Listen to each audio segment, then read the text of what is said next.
We have an incredible weapon here, and I know what some of you are thinking, it's a scout, a lightweight at that. But this is going to get the full treatment from me. A full review. They gave out near perfect rolls right at the start.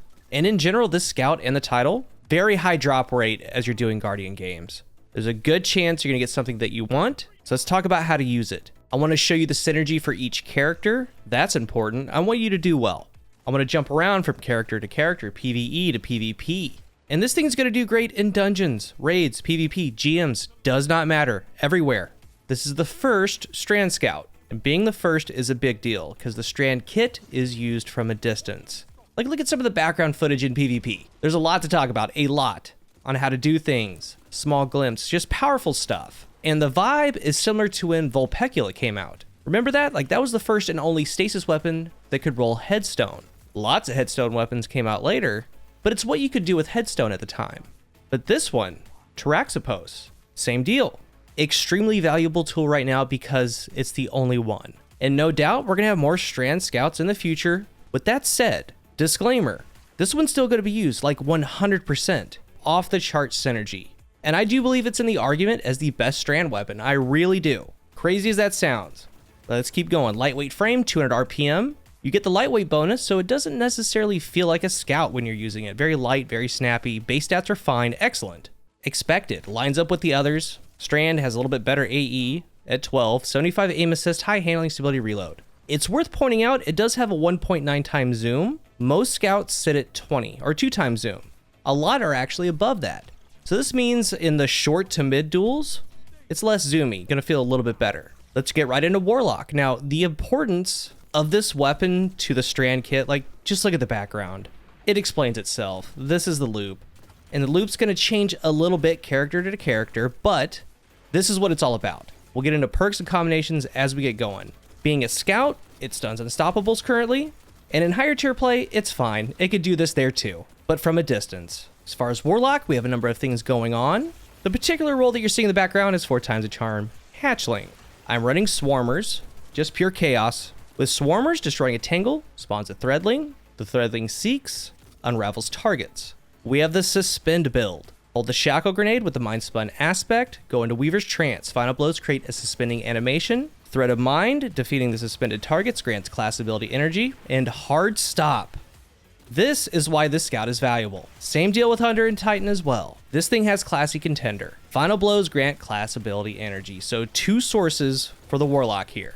I have on Thread of Generation for my grenade, warding, so picking up an orb grants Woven Mail, transmutation with that, while in Woven Mail, final blows create tangles. And the icing on the cake is the artifact. Rapid final blows, you get unravel rounds. When you destroy a tangle with a Strand weapon, a larger, more damaging explosion, and then that explosion suspends. Even with grenade getting hit soon, the artifact going away, this is still gonna be great. I run double bomber with Reaper, so every time I pop my class ability, I get some grenade energy, getting back the grenade in no time, well before Weaver's Trance is running out. And then with all the suspend, getting kills with Thread of Mind and Classy Contender on top, the Rift is back in no time. Obviously, Strand Siphon to make orbs and anything else that you want. Like, that's it, just run and go. Opposed to Quicksilver Storm. It's a monster in its own right. I'm not sliding Quicksilver at all, obviously, but I want you to understand, the other ones cannot do this from where this is doing it from. And this also frees up an exotic slot for, let's say, Galley or anything else that you want. But again, Rufus, Robin, not doing it like this. 100%. They just can't. Like, think about big arenas in GMs. All of it. Think about all of it. This scout will shine there. Just safety in the Strand kit at your disposal. And for the Warlock PvP, I do the same thing. Reaper, get orbs, look for tangles.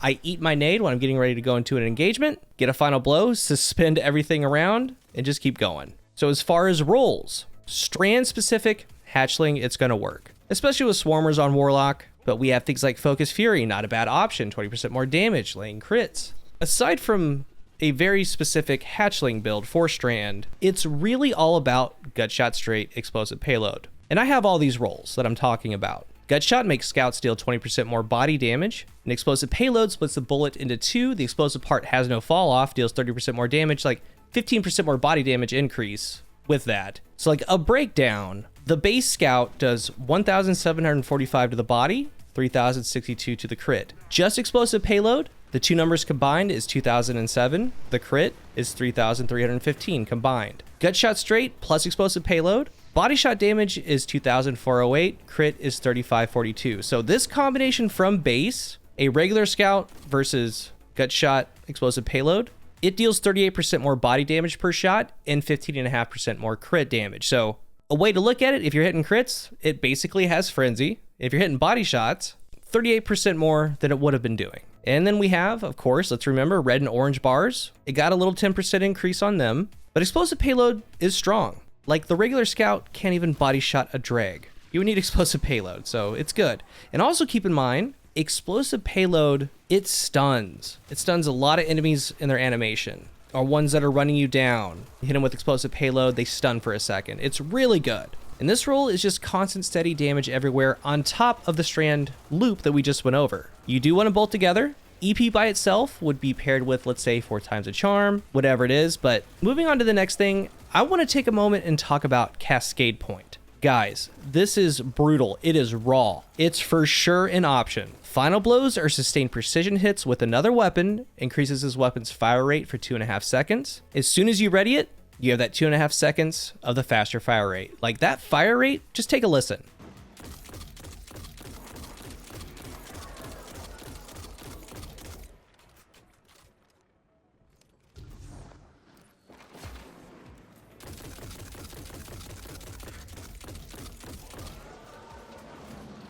I got the RPM at 333. Yes, it is faster than Drang. Think about that for a second. I put it up against a high impact AR, which are 360. It's slightly behind it, so 333 it is. But when this thing gets a hold of something, don't blink.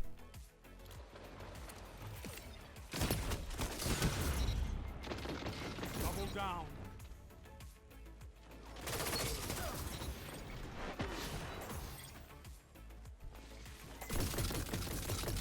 Two for one.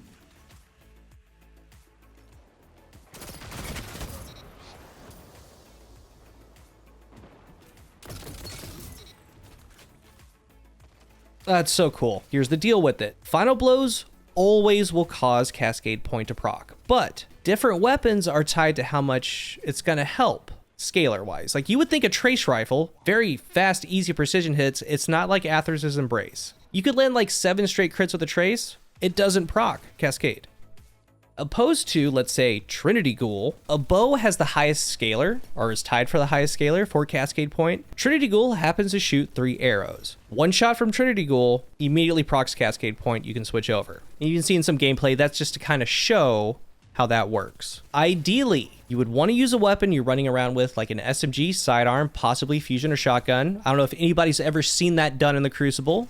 Maybe you should try it. But I chose Trespasser, and it makes sense to me, because if no one is around, I would get the final blow with Trespasser, I would reload it, and use that super burst on the next enemy. But if I know someone is getting close, or I'm on a lane, immediately switch to Cascade Point and fire him down. So dual purpose. Trespasser and get a final blow, no one's around, I would reload it, find someone else, same type of deal. If I want, I have the option to switch to Cascade Point. But this is so fun, it is brutal, and it's viable. Because scouts can do scout things at a distance. Like, you have to get a kill in the first place to get kill clip going with this thing, right? So you're gonna get scout kills with it. But it is best used as a run and gun with another weapon. It really is. Now, the TTK for the 4-shot Cascade Massacre is 0.54. And that's from downtown. That's faster than kill clip. If you take 5 bullets, it's a 0.72 TTK. And why not in PvE? Use Trinity Ghoul, do ad clear that way, switch to Cascade Point, or an auto-loading machine gun, get a kill with the machine gun, switch to Cascade, do your thing. It's gonna auto-load in the background. Just kind of keep going in between them. And you've been seeing moving target Cascade Point? Sometimes 4 times a charm, that was my first one. But anything really, ideally, it'd be Zen Moment. You don't want something like No Distractions because Cascade Point's gonna be gone. But Zen Moment makes a lot of sense. That's what I'm gonna be looking for the rest of the Guardian games.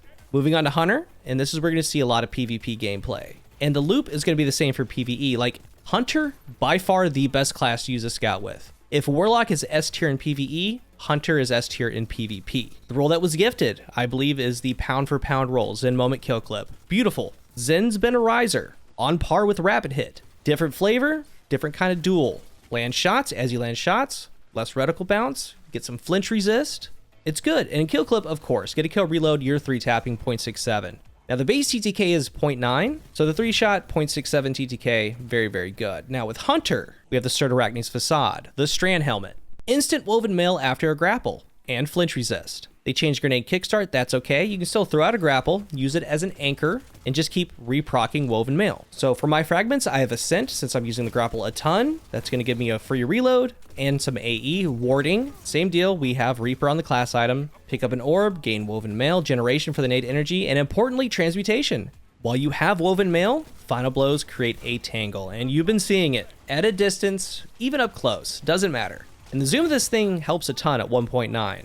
Then you get your final blows, you kill clip after, but getting woven mail from the helmet, it's giving you anti-flinch. Zen moment, giving you anti-flinch. You get a final blow, drop a tangle. Shoot the tangle, pinpoint accuracy, profit. All day, extremely powerful. Like I said, you've been seeing it, it's so good. And I'm gonna be honest with you, I have not seen anyone doing this, I don't know why. You're playing PvE out in the Crucible. Now, PvE-wise, same deal. You're gonna be using the helmet, creating tangles. That's going to suspend. You could add in the fragment to gain class ability energy when you defeat a suspended target. There's a ton you can do. And as far as PvP rolls, the one that they gave you was in also has payload. You can try that. I don't know if you've been hit by an explosive payload scout. This one, it's not too fun. It works. A lot are going to go with kill clip because of the 0.67. You have things like keep away. Yes, you're extending range on a scout rifle. That's not why you're using it. You're using it for the increased free accuracy. This thing has 75 aim assist. Target gesture goes to 80. Added some targeting, add on this accuracy perk, things on autopilot. We have Hatchling for doing more Strand things, but again, kill clip is what a lot are going to gravitate to.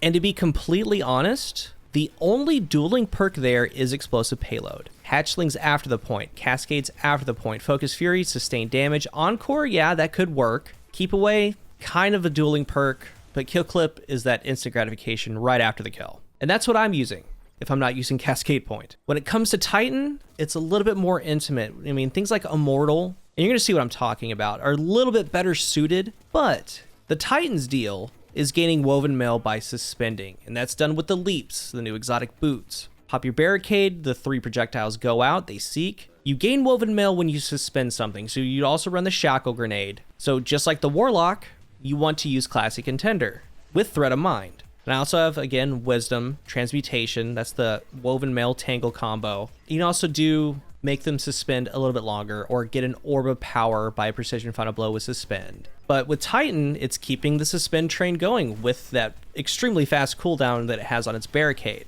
You would suspend things, get kills with a Scout, create tangles, pretty much have it right back because of Mind and Classic Contender. And since they're so close, you could use Immortal. You could use the Title. Immortal would be better because it's going to give you the Strand sauce, but this Scout's going to be a little bit better because of Classic Contender on top. Same, but different. But Titans are good too. They're all good.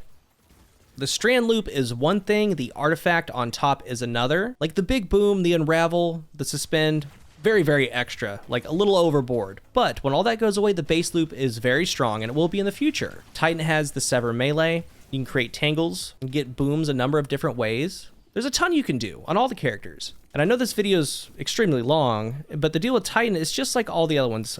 Essentially, I mean, you would make your judgment call. It's going to be the same fragments, the same gameplay loop, and you're able to do it at a distance. And I've reviewed all the Strand weapons, Perpetualis, Golden Tricorn with Suspend, Rufus, Robin. They're all really good. Quicksilver Storm. They all do special things. And this one is all about where it does those things from, because the other ones can't. And into the future, with how much suspend we have with our aspects and exotics, Classic Contender on top is going to solidify this thing. The best option for that kind of play. And in the Crucible, we have an ever-changing sandbox, kinda, sometimes maybe. It's doing really good right now, and I know this because I've done really well with it. Everyone has something very nice to say about this thing, like looking on Twitter, talking to friends, and people are saying that they're doing cool things with it, or it feels good to shoot. It's fun to shoot. It's great with their build. So Bungie did a really good job with this one. There's a ton of drops you can go out and get. And as far as the barrel and mag, like, suit your needs. Arrowhead with the counterbalance mod gets you to near 100 on the recoil direction. Like, more stability is good, more range is good. It's all good, no real bad combinations or anything to shy away from. Like, even full bore. Definitely get what you want. Because as we know, these weapons are kind of FOMO. And as we move on in the game, this one is a keeper. So good luck getting what you want to get. If you're new here, remember to hit the subscribe button. And if you are subscribed, thank you so much for your support. Let's talk about Guardian games this time around, and what do you think of this scout? Thank you for watching, and until the next one, I'm CoolGuy.